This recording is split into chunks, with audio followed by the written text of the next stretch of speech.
Andy, mate, I think we're live on Facebook. Webinar is now live streaming on Facebook. So welcome to another Friday Wine and Wisdom. Cheers to you, brother. Yeah, mate. Welcome along, everybody. Hopefully everyone's had a great week. Normally we say this is Friday. You made it to the end of the week. And for those who are joining us for the first time or the second or the third time, this is Andy and I having a glass of wine and debriefing on the week, and quick 10-second CV for both of us. 20 years in property investing, 20 years in banking or a little bit more, and the finance world for Andy and financial planning. So we've been over the last 6, 8, 12 weeks sort of debriefing on the COVID times, which is certainly interesting, brother. But certainly a bent towards property investors and small to medium business owners today, and each of the Friday conversations in and around, hey, listen, what's going on? What have we got to keep an eye out for? They're our communities that we serve. And you guys dialing in today, hopefully are staying safe in these times, and maybe even keeping an eye out for some opportunities. So, Andy, what's on the cards today on Friday? I've got a couple of things I wouldn't mind bringing up. A bit of stimulus talk by the government. In my neck of the woods, property world's looking good. But what's our wine? Do we kick off with the wine first? I reckon we should. I've gone fancy. I've tried to anyway. I've got a farm hand, and it's organic Shiraz. Tastes all right. Won't wake up with a hangover using organic, mate. And it's the old farm hand. Looks like she's got a few medals there as well. Yeah. I think you can buy them pretty cheaply, actually. You just put the sticker straight on. yeah, gold medals somewhere. That's it. Best tasting scotch on a wine bottle. I've got one here. It's actually from a local winery that's literally about 250 meters from where I live. Wow. It's called Crittenden Estate, which is a cracking little. It's just a small little winery. I used to go there and knew the owners up there, and mate, it's punching above its weight, this Shiraz, and it's again, we're not playing fast and last with our wines, but for a sub $20 bottle, I don't know, serve it a little bit chilled, bit of pepper in there. It's a beautiful drop, really is. I don't reckon there's going to be much left by the time we get to the end of it. Mate, Damien's doing a shout out. Here's to you, Damien. Wine sounds good, mate. Hopefully you've got yourself a wine on Friday, mate. So Andy's got the smellier feedback going on. Mine's mate, I think expensive wine's wasted on me, Andy, but I'm glad you're here anyway. Yeah, well, I'm not sure it's overly expensive, but anyway, good drop that. Crittenden Estate, you ever see it? Fantastic. But mate, I'm really here probably just to talk a little bit about pre-tax planning stuff, and then because that's sort of a bit of the theme for the week that we've been seeing, and capable of chatting about earnings reports and a few other things like that. But I think we've sort of started off with some of that in the last couple. So maybe we jump over to your side, because I've watched a few things being dropping around property, about construction, about undersupply, about because the size of it in our population, and now this I guess the stage 2 COVID is really, now that it's under control, what does the forward-looking stimulus look like? And I don't mean government stimulus, I mean like stimulus from the populace, from us, and they're looking at the construction side to really try and push that along, because they see that as keeping the bulk of the people employed in some way, shape or form. So mate, what are you hearing that's more than what we just hear on the news?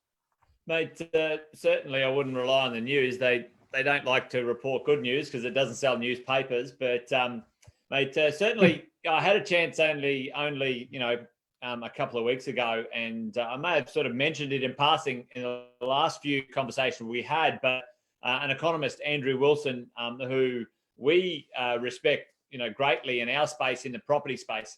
And, there's a few around who sort of say they're economists, but, I wouldn't go that far personally. But, Andrew's very, very well respected. He briefs the RBA, he briefs banks, He worked for Domain for a while as their chief economist for 4 years. Like an industry leader.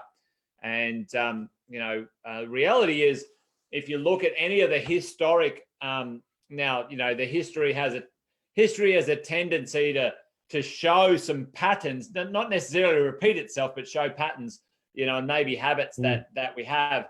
And the government's habit, in the last 2 times we've had some challenges economically, in the 90s and in the late 2009 and 10, was they led their version of the recovery by stimulating construction and property markets. And one of the interesting things that Andrew Wilson dropped the bomb on, which makes sense and really sort of resonated for me, obviously, in the property market, is the government knows if it stimulates construction, houses and infrastructure, construction in Australia filters the money out into the economy very efficiently. So they've only got to stimulate one sort of section or an area, and then that money flows out. So you think about a house, build a house, not only is there all these trades that employ people, but also there's furniture and a paint guy and a banker and, a finance person and, a gardener and a pool maintenance guy, and, the knock-on effect,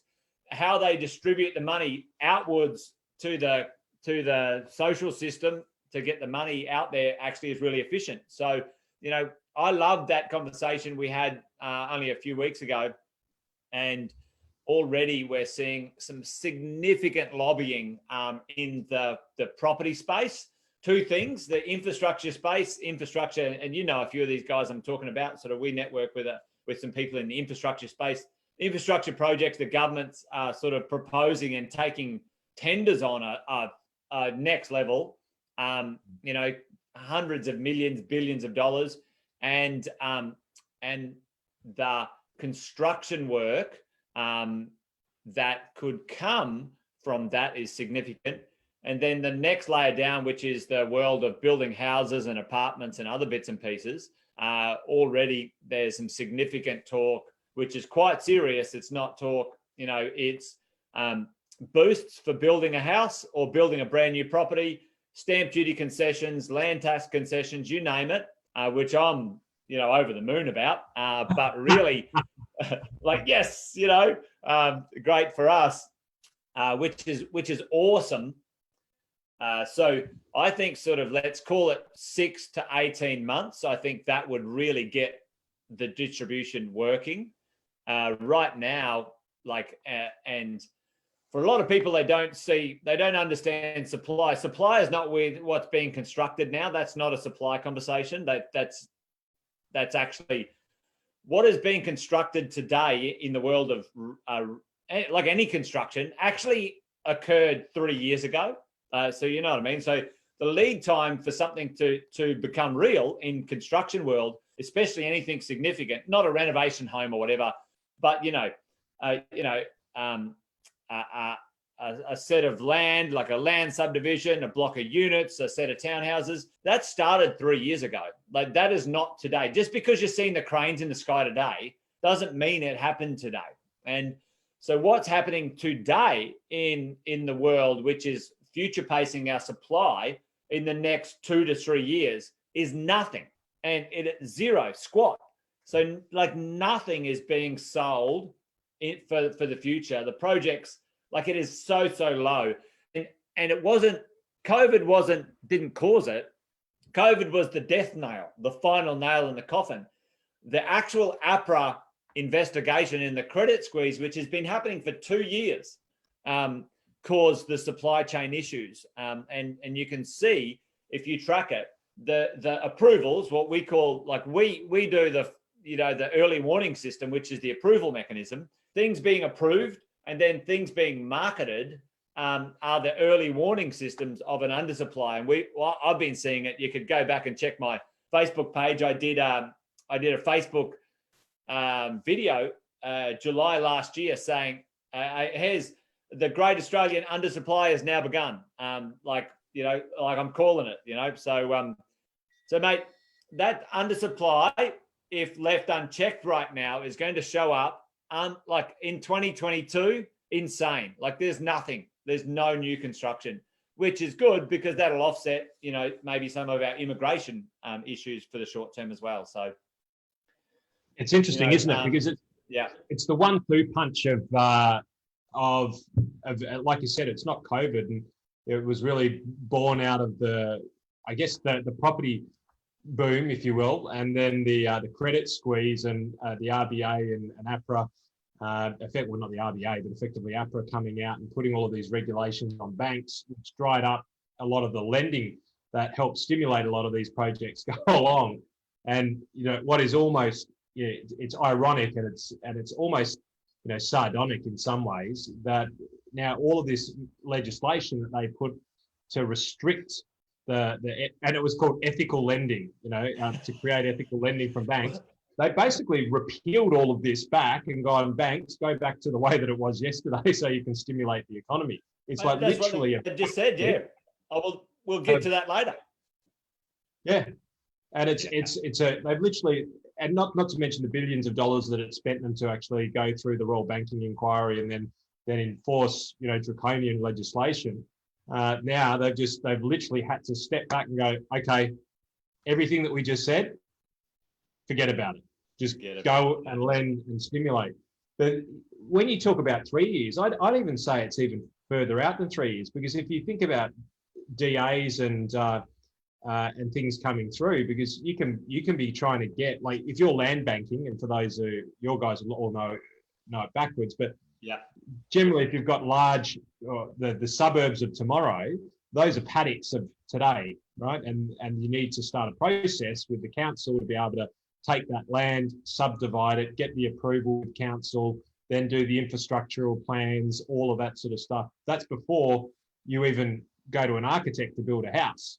And then you get the architectural designs, and that can be 2 or 3 years before you even are close to turning over dirt. I mean, easily, mate? Yeah, easily. If you see, I mean, and we learned this during the GFC or shortly after the GFC. So Australia was heading towards quite an undersupply of real estate coming into the GFC anyway, global financial crisis. We had some lending issues back then as well, and they weren't personal lending issues, they were development lending issues. The GFC really put the skids on construction, and we entered our worst undersupply we'd ever seen in Australia's history, subsequently after the GFC. So for that to recover, if you say, right, the GFC landed late 2009, so call it 2010, we didn't see a supply recovery for 6 years.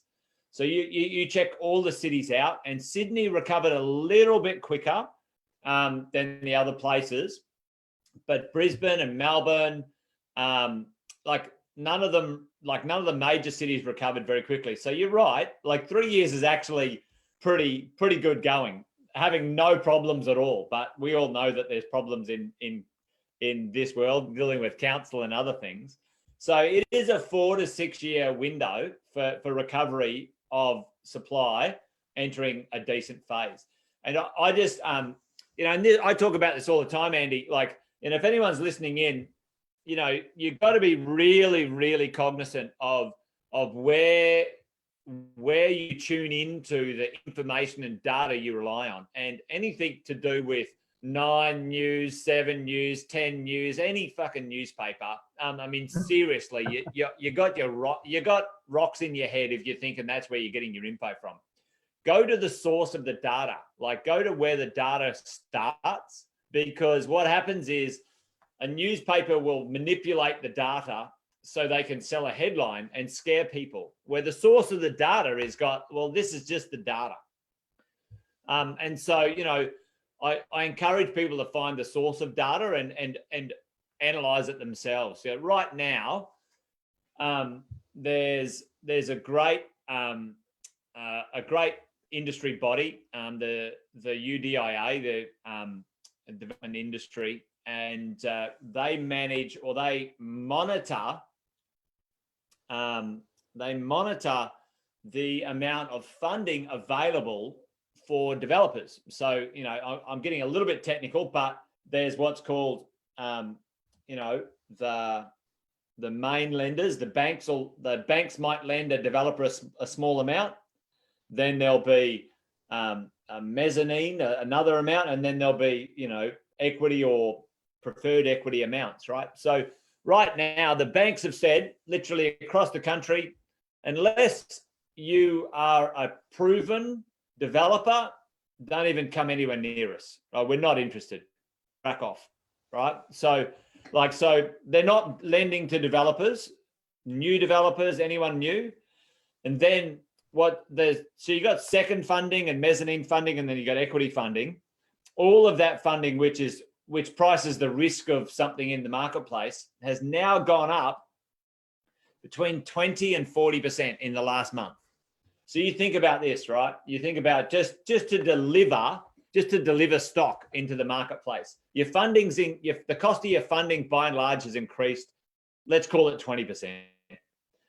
I believe construction materials will increase 20% or more in the short term in the next 2 years, just because of supply chains broken, competition, whatever, like China trying to get back, whatever.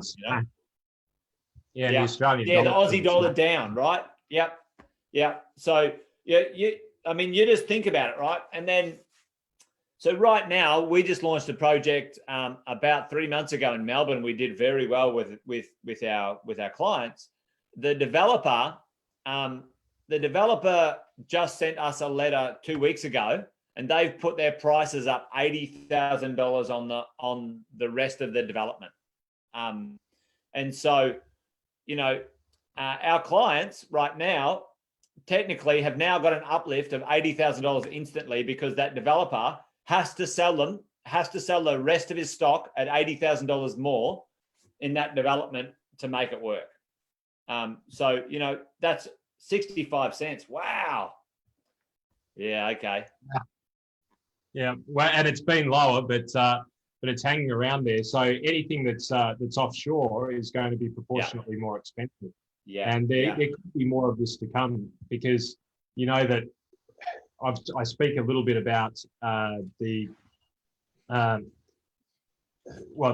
trade differentials, but also the flight to safety. And a lot of people have been asking about gold more recently.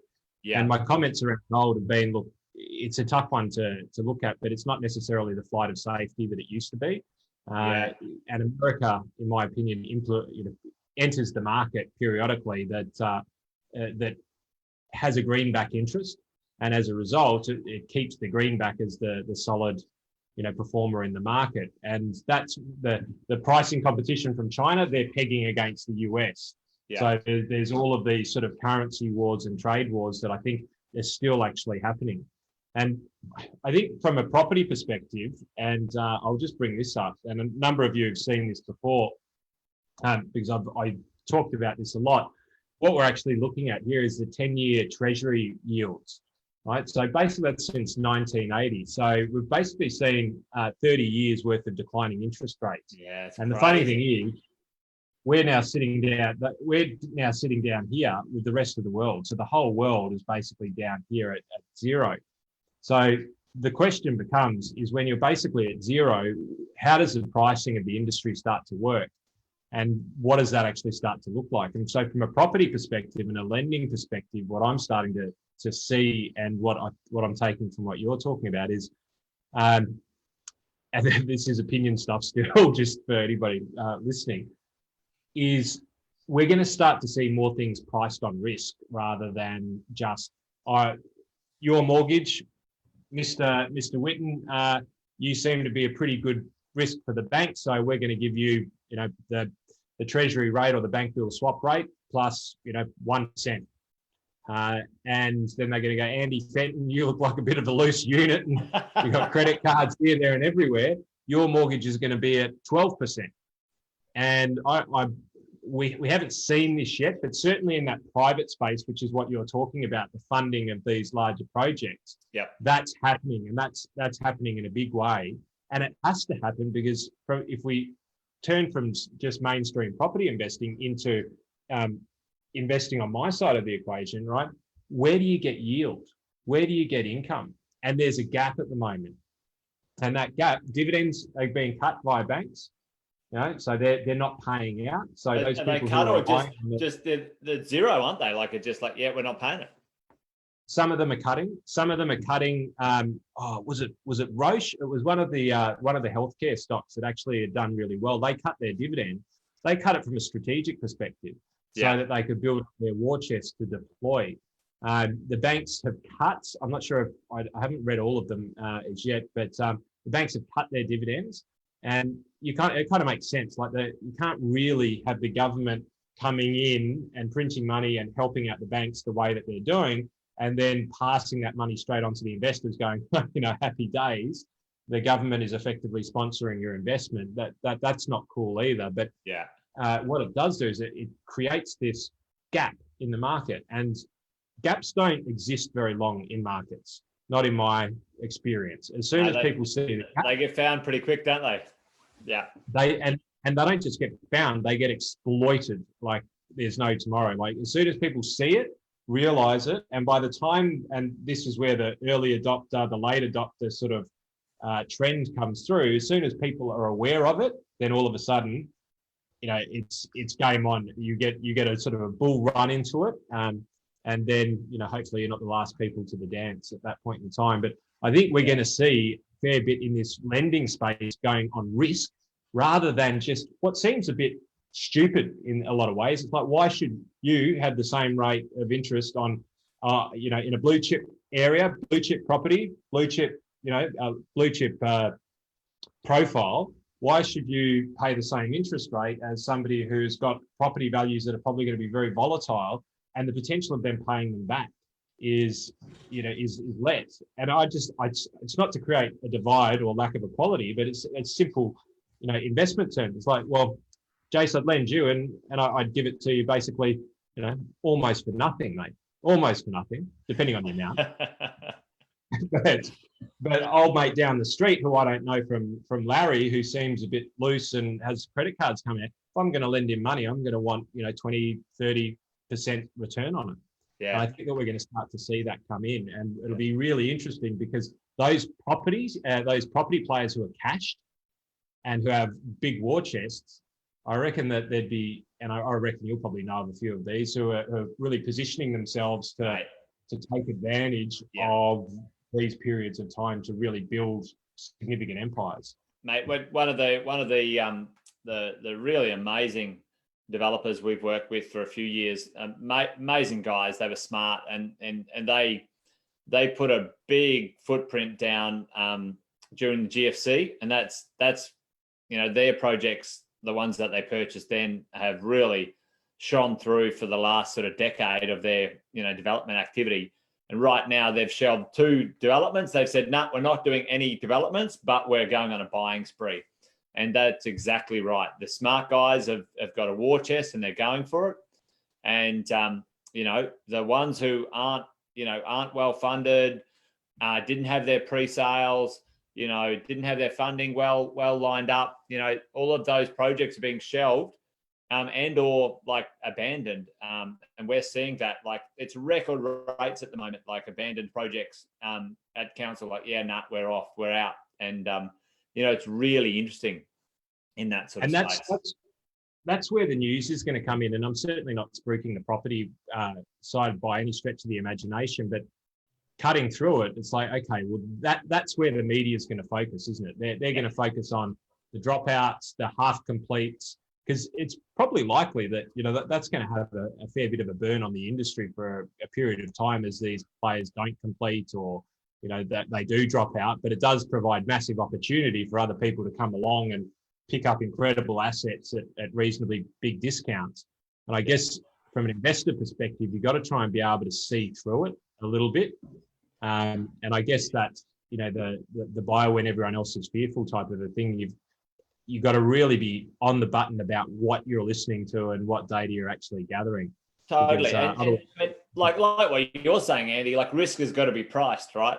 So, right now, if you're in the middle of as a project, if you wanted to sell your project, you can't sell it at max rate, like your pricing that you had sort of 6 months ago. Like, that's not going to happen. If you need to sell it, you've got to price it appropriately, and you've got to take the risk away from the purchaser. And that's where now, and we've done it really successfully. That's our 20-year gig, basically. It's like Andy wants to buy something, but he's worried about getting a tenant in 12 months' time. All right, well, how about we take that risk off the table, Andy? How about we take the valuation risk off the table? How about we take the tenant risk off the table? What does that look like? Oh, Andy's like, well, fuck, I'd love to buy a property there. Yeah, sure. Take that risk away. I'd be interested. And then we go to the builder or the developer or the seller and go, I've got a buyer, but here's the 3 things that they need to transact right now. And they have to entertain it if they need the sale. Do you know what I mean? And that's the good part about opportunities like this. I like opportunities like this, like, you know, because you've got a bit of leverage in the marketplace. And especially if, like in the real estate world, you know, in the share world, I think it's maybe a little bit more difficult to do it like this, but you can kind of gang up on the seller and kind of, you know, like you can go like, we've got 20 or 30 buyers, like, you know, you want it or not sort of thing, you know, and it's just the mechanisms of doing a deal, you know. It's like. So what, how good's your history, mate, as far as how long back can you go for property in as far as property valuations and things like that in the timeline? Can you go back to the 70s and stuff like that, or? Mate, I'm not great to the 70s, but early 2000s is where I sort of first started taking notice. Yeah. But interesting, I want to make a point because you brought something up before, right? So the market exploits like the gaps or the opportunities or inefficiencies, for want of a better word. And I've said this, I said this a long time ago. I don't know if anyone knows the answer to this question. I could probably chuck it out there as a little sort of, does anyone know what changed the real estate world? Absolutely changed the real estate world. I'll ask you, Andy, what is the one thing that changed the face of the real estate world in Australia in 2003? 2003, absolute pinnacle change. The world will never be the same again. Well, mate, I wasn't here. I was overseas, so I think that might have been a contributing factor. I would like to say that Positive Real Estate was founded, and we were founded in 2003, but that's not the answer to the question.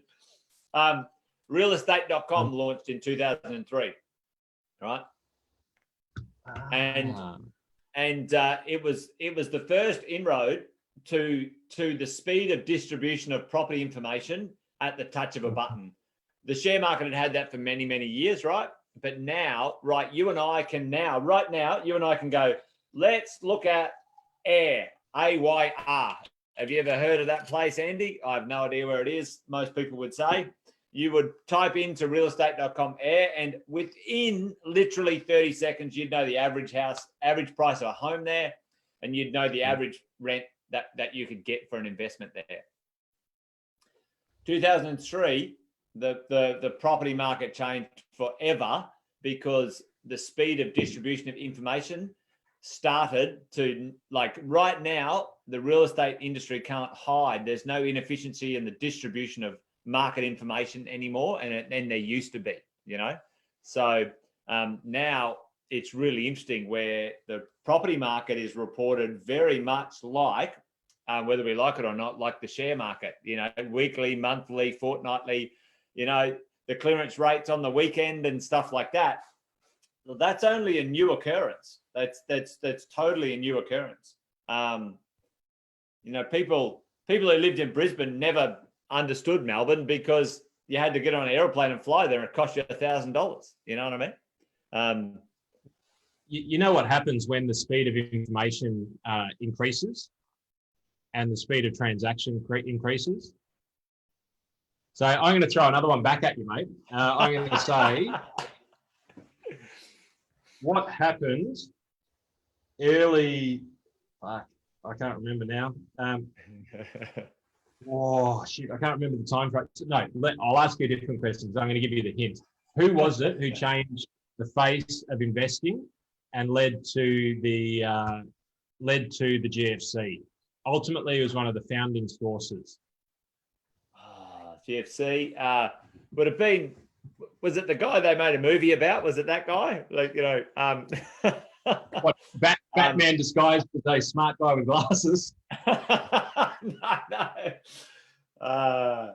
Gee. And, So, it's what similar to the greenback. Greenspan? Was it? It was Greenspan. Was it the deregulation in America of the banking system? It was the deregulation of the futures exchange, because futures used to be just purely about pork bellies and orange juice and all of that sort of jazz. And when he deregulated it to be able to bring financial products into it, all of a sudden leverage came into short selling of stocks and companies and all of that sort of stuff. But what it fundamentally did is it increased the velocity of trading, it increased the velocity of money, and made information have to speed up. Because if you're going to leverage to 1,000 every single time you're putting $1 down, you need to be informed, and then that can create a great degree of uncertainty and volatility when there is uncertainty. But what it does is, when you've got leverage and you've got velocity and you've got information faster than ever, it creates price volatility. So it'd be interesting to think that maybe in the future, property might actually start to become a much more volatile sector at points in time in the future, because of how quickly information starts to disseminate. Because if the general populace understand that, a new subdivision here, as a result of these approvals, it creates this downstream effect on the areas around them, then you could actually start to see a greater degree of price volatility. But it'd probably be like suburbs. So sort of like how financial markets have consumer cyclicals, we have real estate, we have mining, we have health sector. You will have these different areas and pockets that start to have a larger degree of price volatility. I don't know, I'm just throwing it out there, but given what you said, I actually think and that's part of what in my world, I think real estate is either good for or bad for, depending on how you're looking at it. Like, it's actually very hard to liquidate real estate, right? Like in comparison to a stock, you can call your broker and, I don't know, 24 hours, Andy, and it's done, maybe even sooner. But real estate, it's a bloody hard kettle of fish. You got to put it on the market. There's a real estate agent. That person's got to get finance. Then it might fall over. Then you got to get a building inspection, a pest inspection. The missus didn't like the bathroom. No, we're not going ahead. I've lost my job. Oh man, if technology can solve those problems, then absolutely, the speed of liquidation, and that's the challenge, I think, and the opportunity and the challenge potentially. So this is where Fenton's theories come in. Right? So this is where it's going to go. This is my belief. So blockchain technology that's previously been, not previous, it is Bitcoin. It's the founding technology of all of these things. Yeah. And people who know a lot about Bitcoin and stuff like that are going to pick my description apart, but it's for the simplicity of it, right? So eggheads, fuck off, all right? Essentially, blockchain is a profile that gets cross-referenced in multiple different areas, right? Yeah. For validity. But basically, it's a profile. It creates a profile. So imagine if you had your own block and you had a profile, and it has your risk, it has your investment, it has your investments, it has your tax file number, which is linked to how much revenue you earn, both income and both salary and investment income. It has your profile in there from a lending perspective, how many credit cards you've got, the full box and dice. When that stuff comes live, you're going to have auctions literally that are silent auctions that last 30 seconds. Everyone's going to come in, and whether it's a thumbprint, whether you scan your barcode, or whether it's a retina scan or whatever it is, and I'll be a lot grayer. You might have a couple of grey hairs by this time, but it's coming pretty quick. But the velocity will be very, very fast, because settlement will happen like that, because it'll all be digital rather than having the land tax office and all of that sort of jazz of the state revenue office screwing it up 7 times. Yeah. It'll be almost an instantaneous settlement process. And the technology already exists for it to happen. It's just a matter of time. And I think that, this whole Corona thing, and we talk about gaps in the market, what's happening now is creating so many gaps in so many different areas that we didn't even, or maybe we knew existed, but we never thought they were important. And now we're looking at them, we're going, oh my God, there's these huge holes here.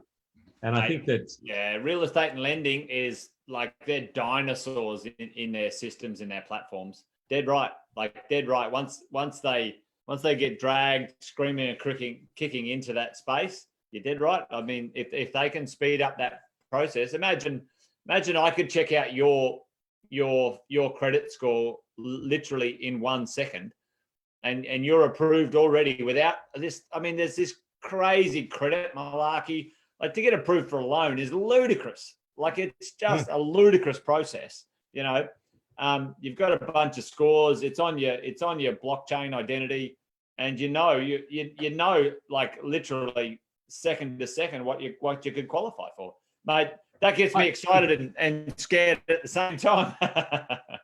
It's total real time, right? But think about it. I mean, you think about what could potentially happen there. You could literally settle on property A and arbitrage to buy property B, and you could have it done in the same day. And you could potentially create runs on areas like they do in the futures exchange.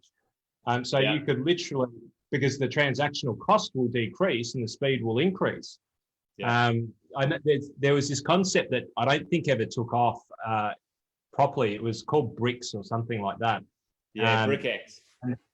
BrickX, yeah. So you could buy a property one brick at a time, basically. So each brick represented maybe 1% of the property value or whatever it was, and you could buy these bricks and potentially they could go up and down in value. I don't even think that will need to be the case. I reckon you'll probably get somewhere around there with the blockchain technology and being able to bounce from one place to the next. So maybe the partner can have every bathroom that they want for 30 seconds. Mate, it's floating around there. Mate, we've gone lyrical about the property market, which I love, for quite a while tonight, but I know you had a couple of things lined up because you had a good chat to Paul Sidorovsky the other day about some stuff, mate. Yeah, so, maybe in the last 15 minutes or so for tonight, we want to circle back around to that for all the business owners dialed in tonight.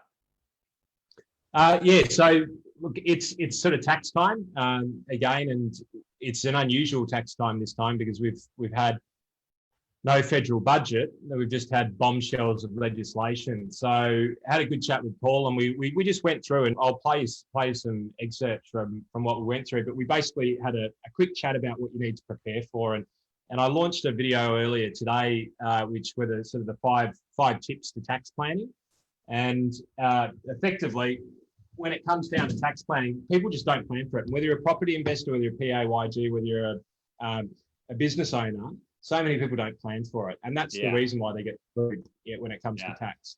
And you don't plan for it afterwards because the event's already happened. If you've got a time machine, fine, go back and change things and buy a few shares in Apple when I was 12. But if you don't have the time machine, the 5 steps, basically you got to map it out. You've got to map it out current and your future. So where are you currently? Where's the future? You've got to pre-plan. So you've got to pre-plan, know where you are so that then you can plan for the end of the financial year, but also plan what you're going to be doing after that. What are the new property acquisitions? What's the business going to look like? Personally, are you going on holidays or are you saving? You're planning for weddings? What are you doing? And then create every year a checklist that is relevant to each of those different areas. If you're a salaried employee, what can you claim as a tax deduction? Make sure you've got your checklist out there. Don't wait for the accountant, just keep it. Like in your OneNote, your Evernote, your Facebook, wherever. So get your checklists out, red team it, make sure that you chat with people around you who can actually, if you're going to make acquisitions or you're going to buy, or you're going to prepay interest and all of that sort of stuff, have your advisors or trusted sources of people. Don't have your decision-making couch, where you watch the news, but have some credible sources that you can red team it and then be informed. If you're not willing to, like you said earlier on, Jace, if you're not willing to find the data yourself, find the advisors to get you through the process, because ultimately tax is one of the biggest eroders of wealth. So I guess if we start to the top, we'll just start with what we'll do is we'll go salaried and then we'll go property Then we'll go self-managed super fund, and then we'll chat about small to medium businesses. So some tips for salary and wage earners. Salary and wage earner versus business owner. Look, big one for salary and wage earners is let's talk about the COVID-19.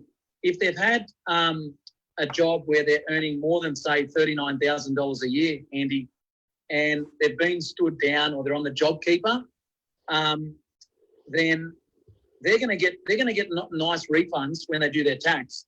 Because think about it, if they're on, say, 60,000, and then the last 3 months of the year or 4 months they're only on $750 a week, then that's going to change, the tax bracket. So there's some refunds to come there. So they don't have to do anything for that, just more of an awareness one. But look, the general stuff for employees. I always have this analogy and say, if you're spending something that you would not have otherwise have spent if you didn't have your job, then you can claim that. Just keep every possible receipt. But look, the big ones that you guys are always your motor vehicle. Any travel before, obviously, COVID-19.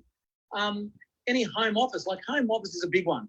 That's the one that, the ATO has got a cents per hour that you can do. There's other methods. So make sure that when you talk to your accountant, that you're talking not just about the simple method. Because they'll take the simple method and just go, yep, that's easy, and put it in place. So make sure there's about 3 different methods to calculate, whether it's the square metre of your floor, of your unit or your house, and what you're using for home office and so forth. So that's another big one.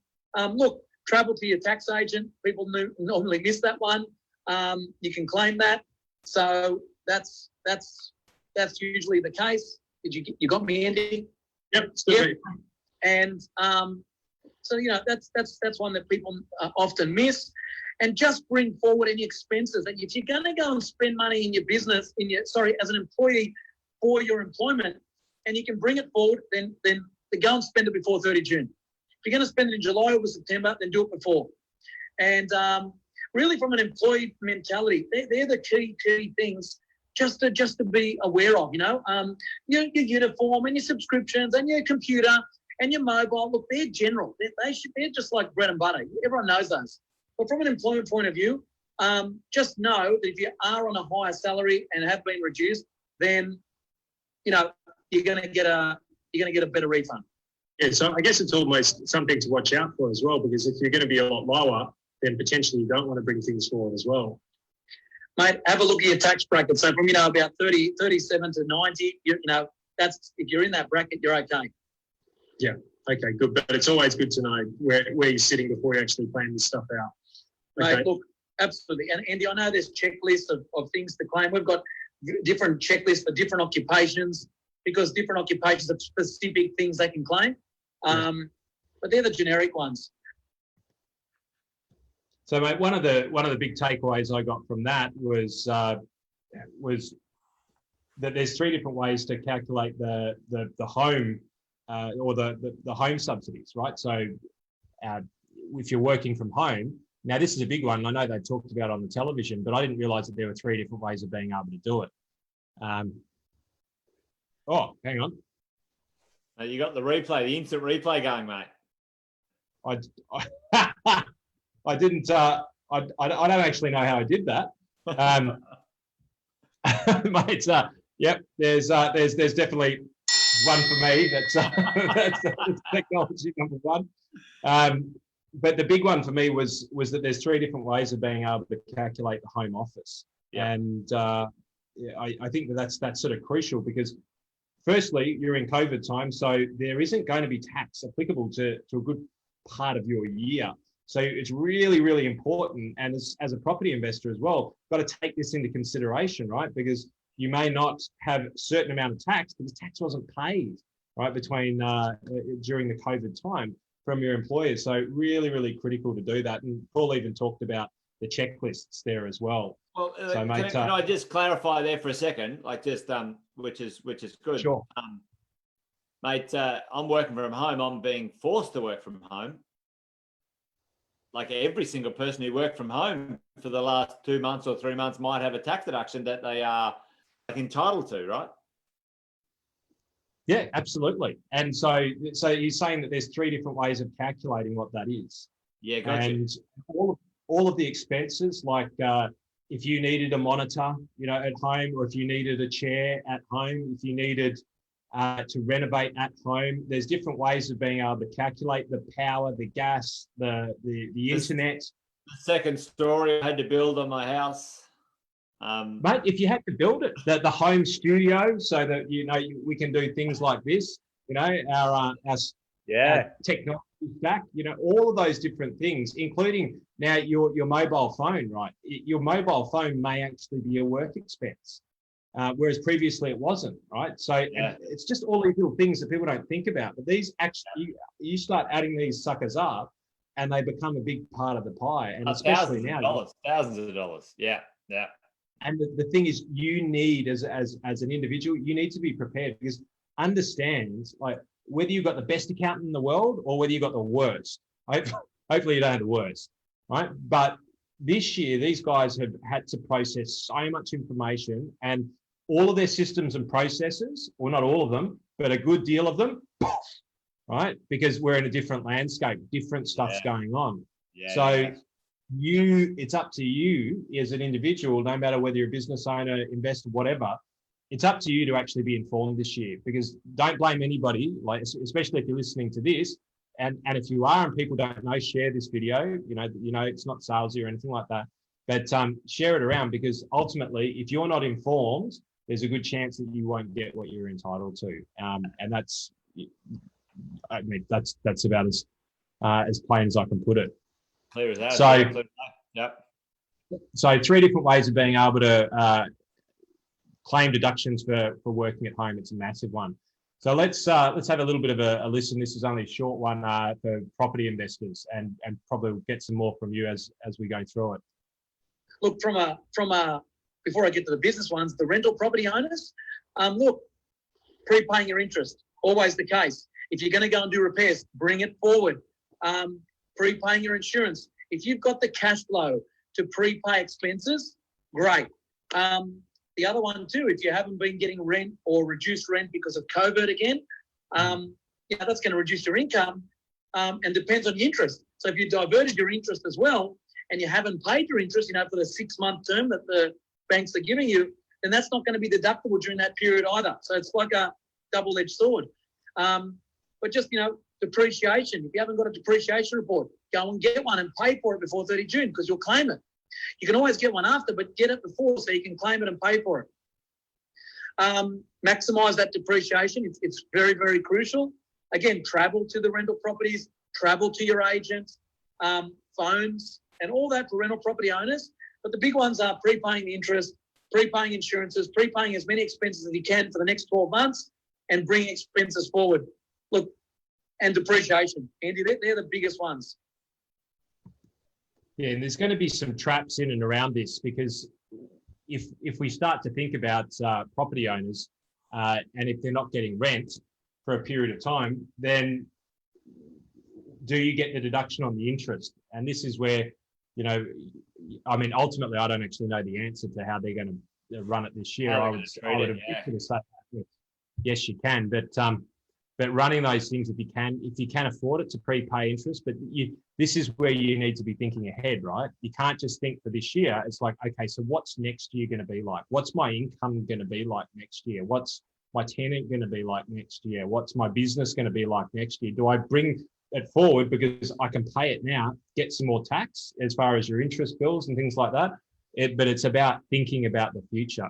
But what are some other things that you can think of in and around that?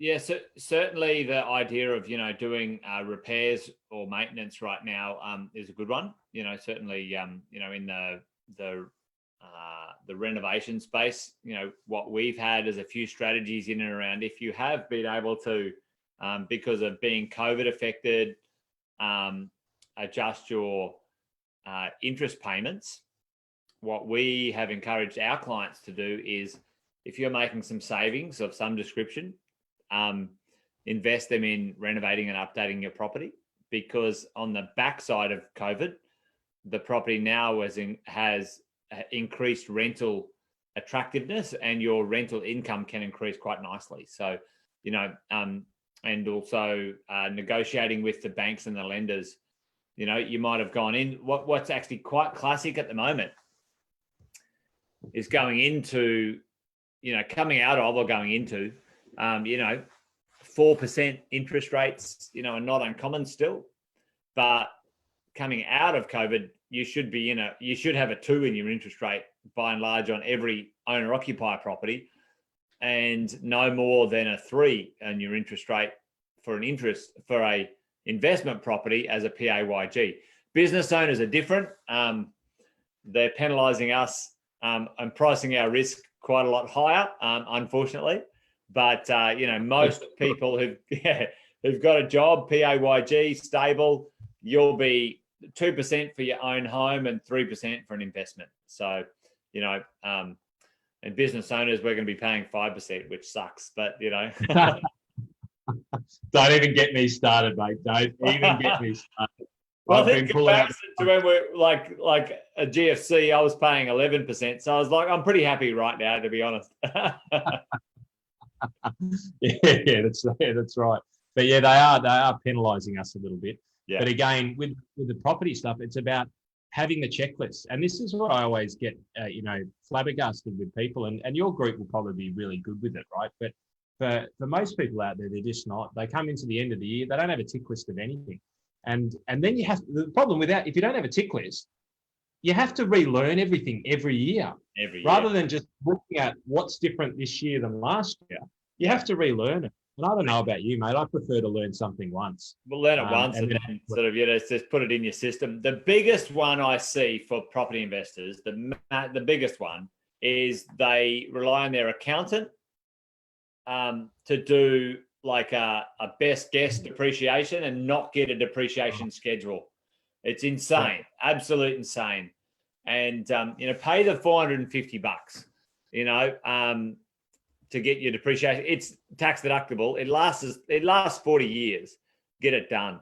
And if you use our guys at Positive, we recommend Depreciator, and just mention Positive's name, and you know, you get a really good discount on that as well. So, and that, like, they'll tell you it's not worth doing it if it's not worth doing it. Like they always do. They're great guys. So, you know, yeah, depreciation schedules are brilliant. And I love the idea of people claiming their tax as they go. It's called a PAYG variation for a property investor. And I always say, put it in your offset account, saves you a lot of money. Some people like to wait till the end of the year. I prefer to have it as cash flow throughout the year, but either way, get a good depreciation schedule, a proper one, and claim the maximum. Yeah, absolutely. Yeah, especially if you're a little bit short on cash flow. Yeah, mate. Strong stuff. But if you've got a little bit of a gap, then doing that variation for a period of time might actually really get you through some tough times. Better to do the variation and have it claimed over time than put on 22% credit cards. But don't even get me started on credit cards. Totally, yeah. We'll just do a short one for self-managed super funds, just as a 45-second clip. Perfect. Self-managed super funds. But obviously, the key one there is that if you're in pension mode, make sure that minimum pension's paid so that you max your deduction. What else should we be looking for there? Investment strategies. Yeah, look, the only thing, you know, we can't give advice on putting super in whatever else. We're not financial. I'm not. But just from a tax perspective, if they're going to maximise their super contributions up to $25,000, make sure they've checked how much they've put in during the year and top it up if they want to do that before 30 June. And like you said, mate, the pensions, making sure they've taken the minimum amount so they've got that in place. That's important, mate. So what do you reckon we go for the business owner side of the equation, because there's about three or 4 minutes on that one. Mate, just roll straight into it. Yeah, exactly. All right. For business owners, and this is key. There is some absolute gems in here. So make sure that if you are still watching, please share this, because ultimately there's stuff in here that could be game changers for people. All right. So share it, please share it, because what I'm about to show you, I reckon not 80% of business owners don't know. That's a guess, but you'll see what I'm talking about in a tick. So what about business owners? Where are they sitting at the moment? What should they be thinking about? So look, let's go through the generic ones, and then let's go through, some of the specifics. So I've got my little list here. Number one, debtors. Go through your debtors at 30 June and have a look what's bad. If you know someone's not going to pay, and especially in this time, write them off so you don't pay tax on them. So this is the number one. Look at your debtors. Anything that's going to be bad, you can't collect, then write them off. Number one. Number two, you defer your invoicing. And again, depending on your cash flow. So have a look at when the work you're doing, and if you can defer invoicing after 30 June, then you're getting a tax, it's another tax benefit for you. Okay. Number three, employee super contributions, always a big one. If you're going to make the employee contributions, I know they're due the 21 days after the month, but bring them forward. Make sure they're paid before 30 June to get the tax deduction. You know what the wages are going to be, make that forward. And the other one too, bring forward expenses. Again, supplies, stationery, computer, anything maintenance, anything you're going to spend in the next 1, 2, 3, 4 months, just bring it forward and start paying for it before 30 June. The other one too, prepaying expenses. You've got to be a small business. And again, if cash flow permits, so under 10 mil turnover, rent, insurance, anything that's got a 12-month term, your subscriptions, advertising, seminars, conferences, anything that bring it forward, you'll get a deduction for it as a prepayment after 12 months. Okay? Gotcha. And again, cash flow is important. Creditors, look, just ensure that you've got all the creditors booked into the system and dated before 30 June. Make sure your suppliers are actually, selling. Make sure your suppliers are giving you the invoices before it.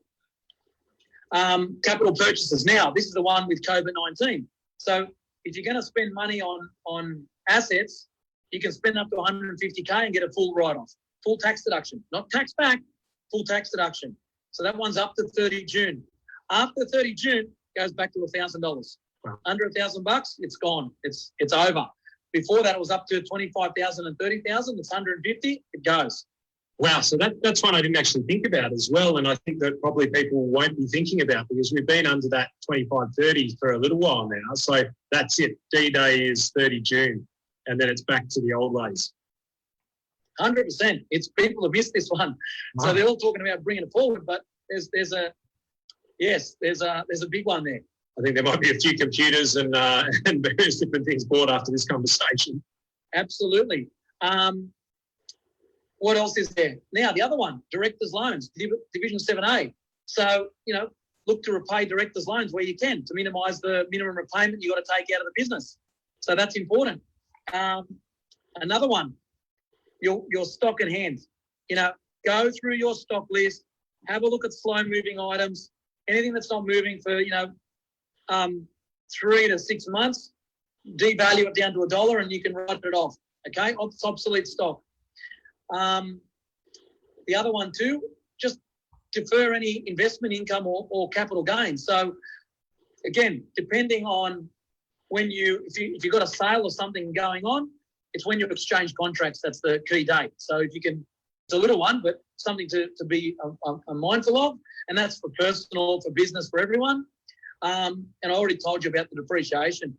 Just make sure you're using simplified tax system and you're getting accelerated depreciation. Make sure any assets before March, you're writing them off, for the year.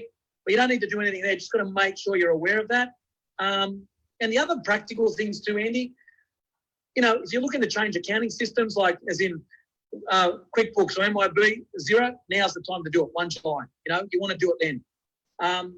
But they're the main things from a perspective. And if you're going to do a restructure, you do it at 1 July as well. Whether you drop in a company or a trust, don't get me wrong, there's capital gains to consider and stuff. But if you're going to do restructures, now's the time to do it.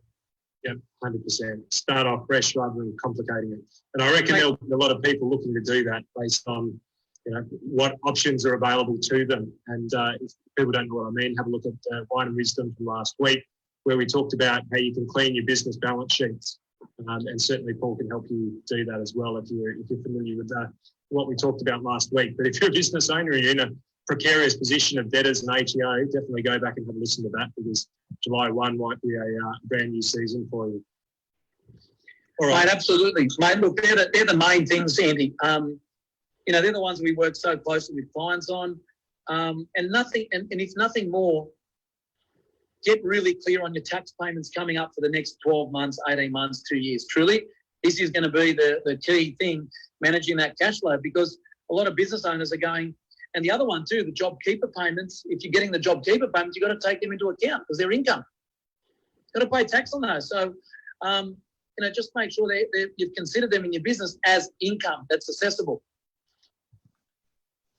Well, there you have it, mate. And I reckon there's a couple in there that are sort of key. The ones that jumped out to me, because I've worked with a lot of business owners and I see it all of the time, is the debtors list and the stock list. And, you need to take advice from the professionals as to when to write this stuff off. Don't just take it as a grant to write it off.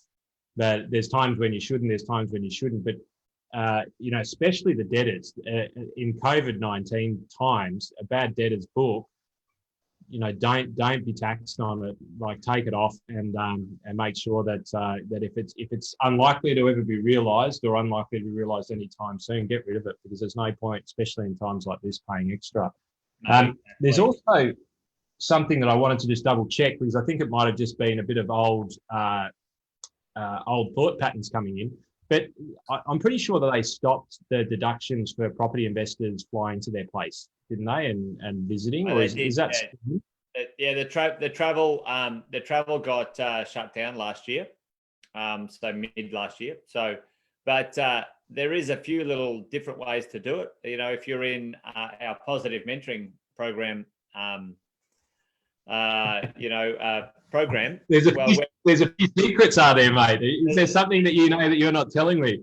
There's a couple of secrets. Well, because you're a professional property investor and you're earning income from it, when you come to our program, which is a bus tour in Brisbane, we drive by your property. That is tax deductible. But you flying there by yourself off your own back is not. So it's interesting. When you come on our bus tours, it's tax deductible. When you go there randomly by yourself, it's not. So there you go. It's interesting. We've had that one tested with the ATO as well. So it's interesting.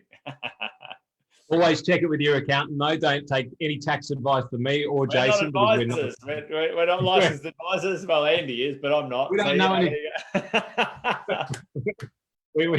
This is all just theory. This is all just theory.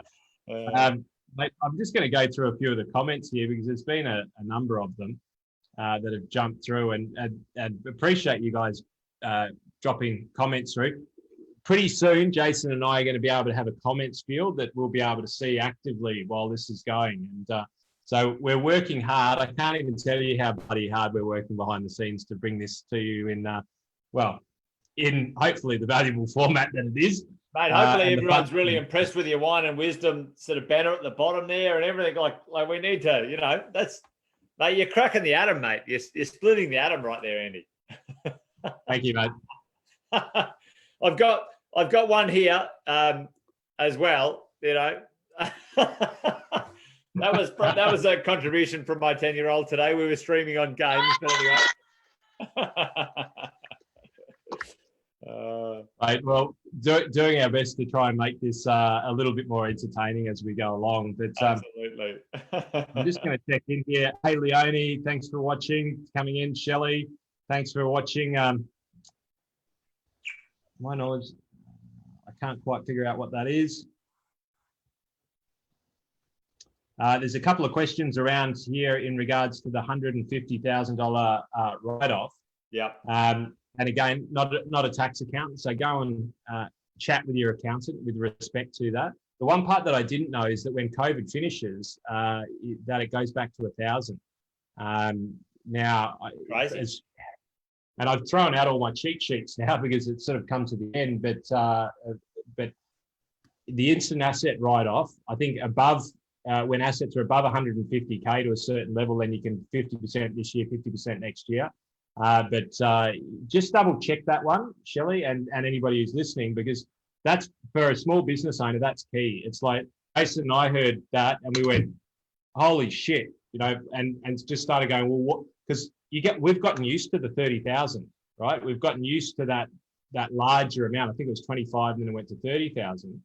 But then when you go to $1,000, computers, video cameras, all of it, mate, it escalates pretty quickly, and you're going to have to depreciate that over time. Well, we Julie, just did the math today ourselves. Like we looked at because we got a property management business. We're possibly bringing forward the purchase of 8 new cars. So basically, through the process of claiming the GST on those cars, the write-off, and what the cost was, they're actually going to be, the cars pay for themselves. Like, we get free cars for 3 years.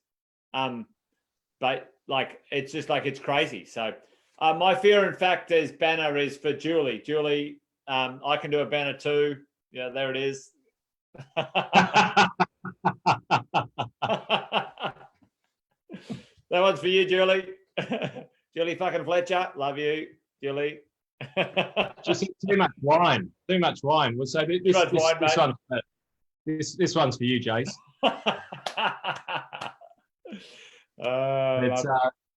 There are a couple of others, but just a shout out to another Jace, another property guy. Cheers, mate. Jeremy, great to have you on. Thank you, mate.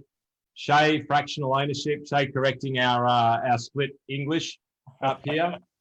Now, here's Julie. Did you see Julie's one? Do you think there will be a first homeowners grant for older properties?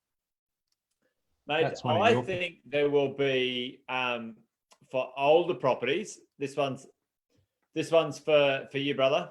There we go.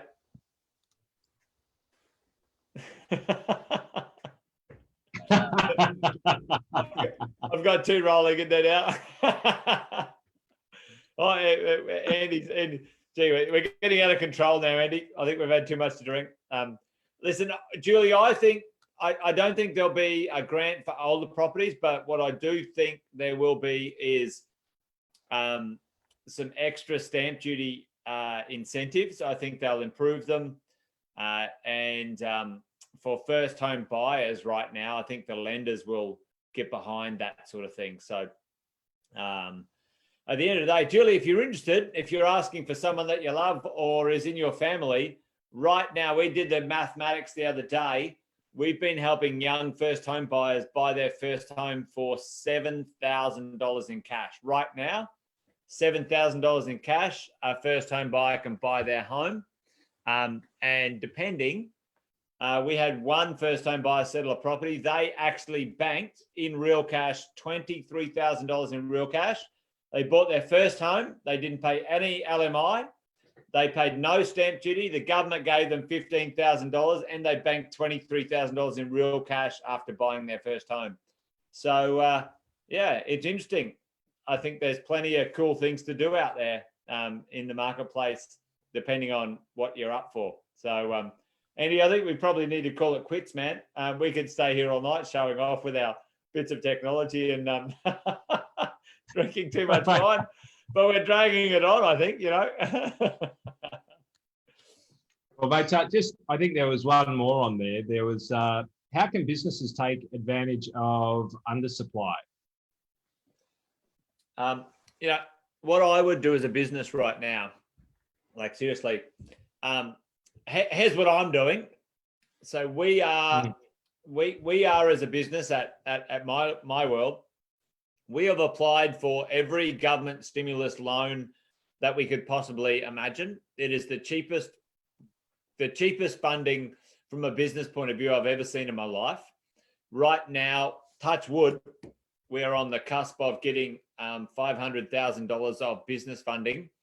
Now, I'm very confident about where I can invest that. If I was small businesses right now in a reasonably good position still, like not as in worried about, you know, tomorrow's payroll, I would invest heavily in my future. I would gather capital and I would employ like amazing talent, and I would invest in amazing marketing. That's what I would do. And that's what I'm doing right now. I've brought on 2 like world-class pieces of talent. They are starting 1st of June right now that I could not buy. I could not employ 3 months ago. Plus, when the government approves me for my $500,000 worth of extra reinforced government underwritten funding from the banks at like literally a bank loan, like a business bank loan at 4% underwritten by the government is just insane. Insane. I know I can turn that in. I know I can turn that $500,000 into millions and millions of dollars worth of revenue, and possibly quite possibly millions of dollars worth of profit if I do it right. So what I'm doing right now is I'm backing myself because the talent pool is massive. I want good talent. I want to respond after COVID to be strong in my industry, and I want to have a big pool of money to invest very strongly in my marketing. So for me, that's what I'm doing. Not only is my war chest strong, but also I'm squirreling as much money as possible, low cost money as possible, just to double down and triple down on the other side. Mate, such good advice. Like it really is. And I guess even you and I have, in sort of waxing lyrical on these Friday nights, have sort of forgotten about those opportunities that we spoke about them right at the beginning, but probably a great time to really talk about it again, because if you can get access to it, and I'm just going to show you the slide again, that is the 10-year government treasury rates. So look at where we are now, right there. Right down the bottom, if you can see the screw. So down there is where we are. This is back 1960, right? And that's 4%. So rates have never, ever been this low. And yes, there's some bad stuff about it, but you got to be looking for the opportunity, because in basic business principles and even finance principles and investing principles, right? If you can borrow money, right, for 1%, and then you can turn that money and you can turn that into 7% return, even at the worst. And most of us, in business and investing, have the capacity to be able to do substantially better than that. And it's times like this, it's better to have it and not need it than need it and not have it. And mate, I reckon it's a great sort of wind up to it, because it really is just such a. Don't be too busy to not do it. And I guess that's really easy, and I'm guilty of it as well, is that you, as a business owner, you're focused, and those who are still there, we're battling on, and it's about the planning process, and you've got to occasionally, I remember Jocko Willett sort of said, on the skirmish line, you've got to sometimes look up and be the one person who's not looking down the gun, so you can actually see what's going around in the world. And that's what it's about, is allow yourself the time to take a day to step back and get your stuff sorted, so that if you don't need it, fine. But if you can put one more team member on, don't be that person who gets to September, October, November, whenever it is, and goes, we're inundated. Jesus, like we just can't keep up. If only I had one or two more people. Mate. And you don't have anything for it, like. And 100%. And like this is the thing. This is my firm belief. The government's not going to hide it in the corner. They can't afford to. They have to. Like there's no like, oh, maybe. The government has to throw money and resources at fixing the country. Like, and in all cases, they will overdo it. And if you're too late to the party, right, you're going to miss out. That's my firm belief. They'll overdo it, because they always do. And like they've overdone it with first home buyers grants and all sorts of stuff in my business. They'll overdo it, and you'll miss out because you weren't ready. So, if you aren't struggling to pay the payroll and that's not your issue, then I would be getting absolutely focused and laser sharp on, mate, I'm ready. I want the best talent to rebound out of this thing, because just to nail it on the other side. That's me. and maybe that's a good way to finish up 100%. tonight anyway. Mate, I have to just go on to two more because you've just inspired me. And will you indulge me? Go do it, Because, brother. all right, when you said they overreact, 100% they overreact. Let me show you. This is proof. Mate, hopefully you can see this all right. And what I'm going to be looking at is the tax rate. Can you see the Australian tax rate there well enough? Well, your banner at the Cash bottom rate. is your banner at the bottom's covering it, but do it. No, the Australian, the one that I've circled. Perfect. So this, all right, this was the GFC. All right, so you're talking about overreacting. Have a look at the cash rate. This is the Reserve Bank of Australia. So here to here, what happened here? Did they slowly ease and try and get it right, or did they overreact and then need to correct? Yeah. What happened between here and here? Did they slowly do it, or did they overreact and need to correct? The GFC got down to here. Did they overdo it? Did they pragmatically slowly come down to what might have ended up here? No, they didn't. They almost always overshoot. And it's a bit of a function of governments. But the opportunity on the opposite side of horror, if we have a look at, and I'm not talking about investing at the moment, I'm talking about psychology, and I'm talking about, I'm really talking about remaining positive and seeing the opportunity. Because what I'm definitely not saying is go out and buy right now. Okay, that's definitely what I'm not saying. I'm not saying go out and buy. But what I am saying is look at the silver lining. Just check this out. Let's go back to this is the ASX over the last 40 years, the Australian Stock Exchange. 81, 82, we know those dates, right?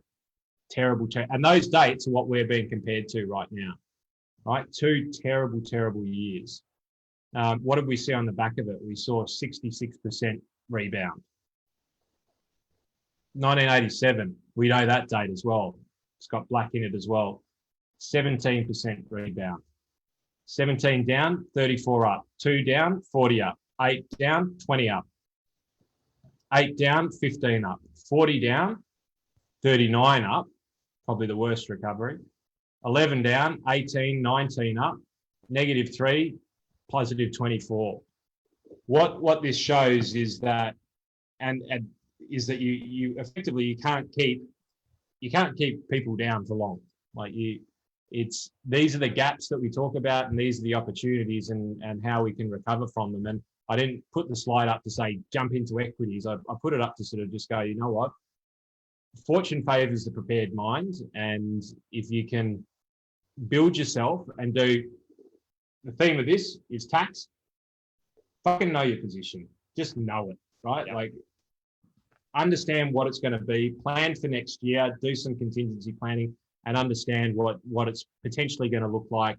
Positive and negative, and then make sure that you do everything that you possibly can to put yourself in a position of strength, even if it's what you feel at the moment. It's a position of weakness because it's tough out there. But just do whatever you can to just bolster yourself up, so that when the 11% turns into the 18, when the 8 turns into the -8 turns into the +15, when the 2 years of -12 and -13 turn into the positive year of 66, just always know that just over the horizon, there is the end of these things, and there is new beginnings in new ways. And you said it earlier on, Jace, you said, history doesn't repeat itself. And I say it all the time, history doesn't repeat itself, but it's an incredible mimic. Yeah. And, this will be similar to different times in the past, but like in the past, we will recover, we will be better, and life will go on. Mate, it will, mate. I spoke to a good buddy of mine today, and he went back to, he drove into the office in North Sydney, and he was gobsmacked at how many people are actually back in offices doing the normal thing again. Mate, for me, I would prefer to be staying at home. I like it. I'm really enjoying it. But, Mate,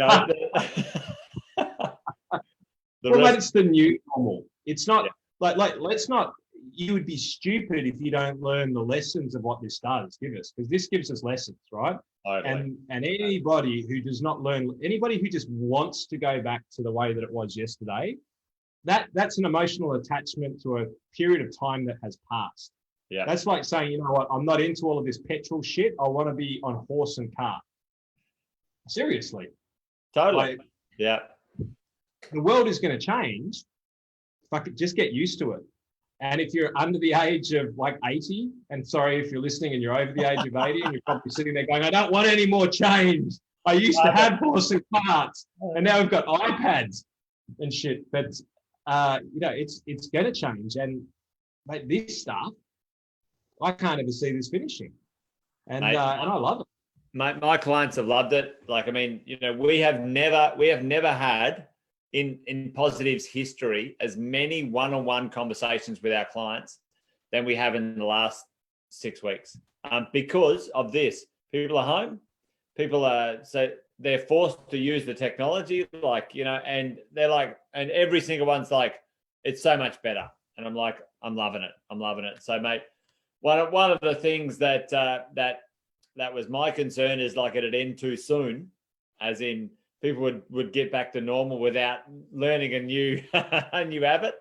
But for me, I think it's been great.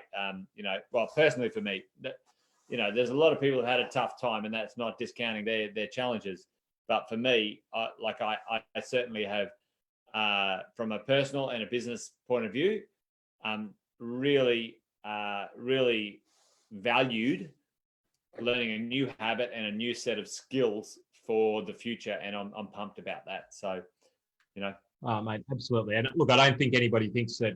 I think we understand what you're saying. It's like, because you and I, like, we've been working our butts off. Like, we've been flogging ourselves. That sounds bad, but we've just been, you know, just constantly working and trying to evolve and trying to progress.